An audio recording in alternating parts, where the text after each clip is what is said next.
Assalamualaikum warahmatullahi wabarakatuh. Alhamdulillahirrabbilalamin. Wassalatu wassalamu ala nabiyina Muhammadin wa ala alihi wa sahbihi ajmain. Amma ba'du. Apa kabar anak-anak sekalian? Semoga kita semua senantiasa diberi kesehatan oleh Allah Subhanahu wa taala sehingga dapat melaksanakan segala aktivitas yang bermanfaat serta dilapangkan dalam melaksanakan amal soleh. Amin amin ya rabbal alamin. Anak-anak sekalian, pada pertemuan hari ini marilah kita awali dengan berdoa kepada Allah supaya kegiatan pembelajaran hari ini dapat berjalan dengan lancar dan kita dapat mengambil manfaatnya. Mari anak-anak kita berdoa. A'udzu billahi minasyaitonir rajim. Bismillahirrahmanirrahim. Raditu billahi rabba wa bil islami dina wa bi Muhammadin nabiyya wa rasulah. Rabbi zidni ilma warzuqni fahma, amin. Anak-anak sekalian, pada pertemuan hari ini kita akan membahas materi dengan judul Kisah Nabi Daud alaihi salam. Adapun tujuan pembelajaran adalah sebagai berikut. Setelah kegiatan pembelajaran ini selesai, maka anak-anak sekalian diharapkan mampu untuk 1. Memahami kisah teladan Nabi Daud alaihissalam. Yang kedua, meneladani kisah teladan Nabi Daud alaihissalam. Yang pertama, mengenal Nabi Daud. Nabi Daud merupakan salah satu keturunan dari Nabi Ibrahim, yaitu yang tepatnya keturunan ke-13. Beliau termasuk salah satu dari nabi-nabi utama dari kalangan Bani Israel.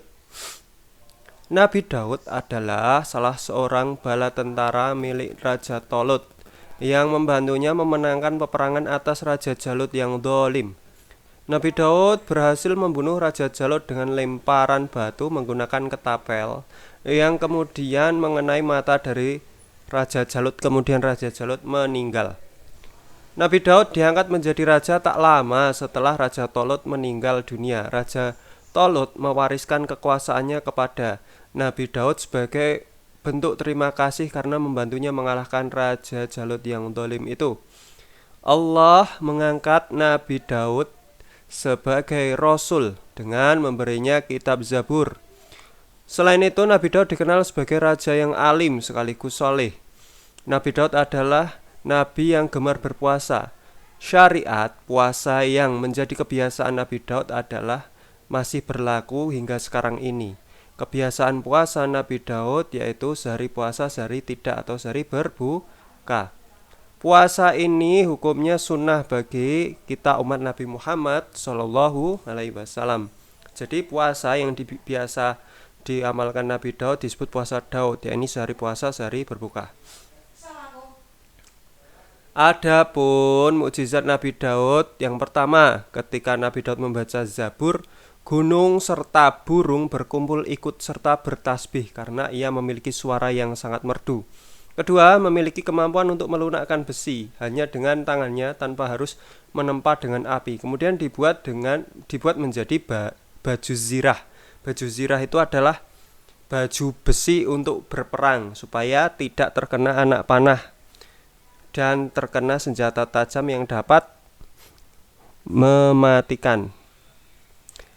Nomor 3, mampu berbicara dengan burung. Nomor 4, memiliki kerajaan yang sangat kuat.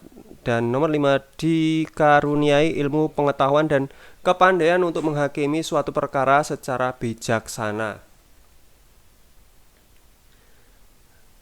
Dari kisah tersebut, maka apa keteladanan yang dapat diambil? Yang pertama, Nabi Daud adalah raja yang dikaruniai ilmu pengetahuan yang luas serta gemar beribadah kepada Allah Subhanahu wa taala.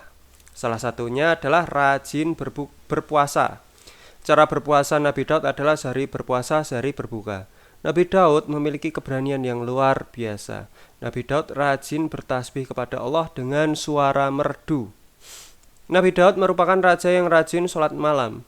Nabi Daud sangat kuat karena Nabi Daud selaku pemimpin selalu mentaati perintah Allah. Nah, sementara ini dulu materi yang dapat Pak Fajrin sampaikan, yakni materi tentang kisah teladan Nabi Daud. Untuk informasi lebih detail, anak-anak bisa mengakses internet di Google, cari kisah Nabi Daud. Di situ di Wikipedia tertulis lengkap, sangat mendetil kisah Nabi Daud. Anak-anak bisa cari di website lain. Intinya kisah Nabi Daud banyak tersebar di internet, sekarang mudah diakses. Jadi anak-anak bisa membandingkan informasi yang disampaikan Pak Fajrin, nanti bisa anak-anak kembangkan informasi tersebut dan bandingkan dengan informasi yang ada di internet, ya.